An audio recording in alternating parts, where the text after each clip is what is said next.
And because you talk about people and being an entrepreneur, you depend on people. You have 100%. to. You talked about it, and then you have this saying right here, don't worry about your bank account, worry about the people that show up to your funeral. Yeah. But there are good and bad people in this world. 100%. How do you decipher that? And when you figure out that this person is not helpful towards what Gary Vee's vision is, how do you cut them off? How do you get away from that? Now you're going to a place that I had to be vulnerable about recently. So I come from a family where like complaining is like the devil. Like our immigrant DNA, like we just don't complain. Like, and that's actually amazing and has been foundational for me. But as I've gotten older, I'm like, okay, there's some shortcomings in that. Because then you're really like not letting people fully in, you're not being vulnerable. People don't really know what is going on. And so candor is something I struggled with. So let me answer a couple quick things. First, I think of it the same way I think about everything. Good, bad, light, darkness.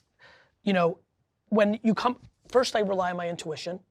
I've always had good spidey senses. Like I've met people along the way. First seconds of meeting them, like, this doesn't feel good, and I'm out. And so I've relied on that my whole life. Many people can get in, especially we got 2,000 employees. People get in without me vetting them now. Usually, when I see negativity, people that hate on me in social or bad apples in my universe, usually my first reaction is compassion. And I know when people hear this, like, this guy, I'm like, okay. But like I'm telling you, my brain goes into what is fucking this person up? Did they have a bad mama? Because I've lived a long time operating. I've had people who've gone from good to bad. You sit down with them instead of you're fired and go, yo, what's up? And they're like, I'm sorry, but my wife was just diagnosed with terminal cancer. All of a sudden, you're like, of course you're not nice to Karen. You're barely holding on. I love that you pick Karen, too.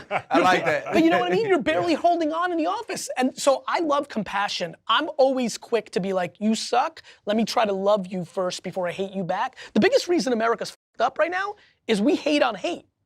We're just, like to me, I'm like, let me love you first.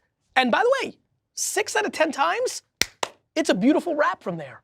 They're so thankful somebody brought some love to them instead of hate, and you go on to the Hall of Fame in that relationship. 4 out of 10 times, it's not gonna work out. It's too deep, you can't help them, whatever it is. But for me, I think it's just about over-communicating where I stand. If it doesn't work out, you have to fire. I was so bad at firing people my whole career that I would dance around it. Every person that's ever worked for me at my dad's liquor store and at Vayner that doesn't love me is only because of the way I sloppily fired them. It's a big regret of my career. There's definitely a dozen to 2 dozen people, and it's tough, right? Because I actually have a low rate to fire. Like I like to develop people. Back to sports, like I like developing that UDFA 3rd year from practice squad. Like I love that dream, so I love seeing someone like, let me put in some time. Because A, either it'll work out for us, or B, I'll have some karma points because they'll go into the world and do good things. So it takes a lot to get fired with me. Like you gotta kind of really stink. So you really gotta stink. And to me, I'm like, that was always my threshold. I'm like, you stink, what are you mad at me for? But I realized I was doing a bad job because I wasn't communicating that they stunk. One of the reasons most people stink is they're not self-aware. Yeah. You guys know, right? All the people that complain like, coach is f***ing me up. Coach isn't f***ing you up. Right. You aren't in the playbook. You aren't put in the rep. But they love to blame. And they're super not self-aware. So I was getting caught up. But now I call it kind candor. I tell people with as much compassion and empathy as I can. I'm like, look, this is not working out. So let's start building. Either are you ready to make a U-turn and can you build and listen to us? Or let me help you exit gracefully. So when you say sloppily fire people, what do you mean by that? Early in my career, on Tuesday, I'd be like, Stan, you're great. Stan, you're awesome. I love you, brother. I'm on Friday, I'd be like, Stan, you're fired. They'd be like, what the f***, Tuesday? Tuesday, you said we were brothers. So that was bad. Other times, if I was really close to them, because I get close. Yeah. I just couldn't even get there. I'd be like, Dad, can you fire Rick? And then Rick's like, I didn't never even talk to your dad. The f you. That was bad.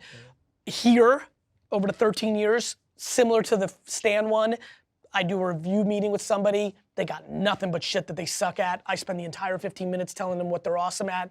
4 months later, they get fired. They're like, I was never able to be candorous because I didn't like hurting people's feelings. I over went there, which created entitlement, which created people not knowing where they stood with me. The reason I changed was the number one thing I think a leader's job is to eliminate fear. It is my number one belief. If you're a leader, parent, business owner, president, like number one rule, eliminate fear. A lot of people weaponize fear in the reverse, but I think it's elimination.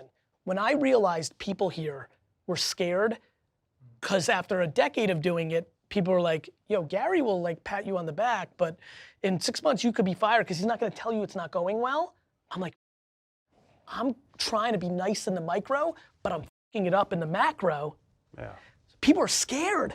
Not junior people, not, because it was the senior people. Because that was the ones I was most interacting with. I was like, I gotta change this. It was a really humbling moment for me. I was really sad. I don't know what else to tell you. I was like, damn. Because back to earlier part of this interview, like I'm trying to go for it. And I think the Hall of Fame of what I do is not just the money. Bezos and Musk, some of these people are gonna make more money than I'm gonna make. I wanna be the greatest entrepreneur because I did enough to put me on the board financially, because I know I can't get it any other way. Like nobody will give me that roses if I don't. But I wanna be one of the great enablers of other entrepreneurs.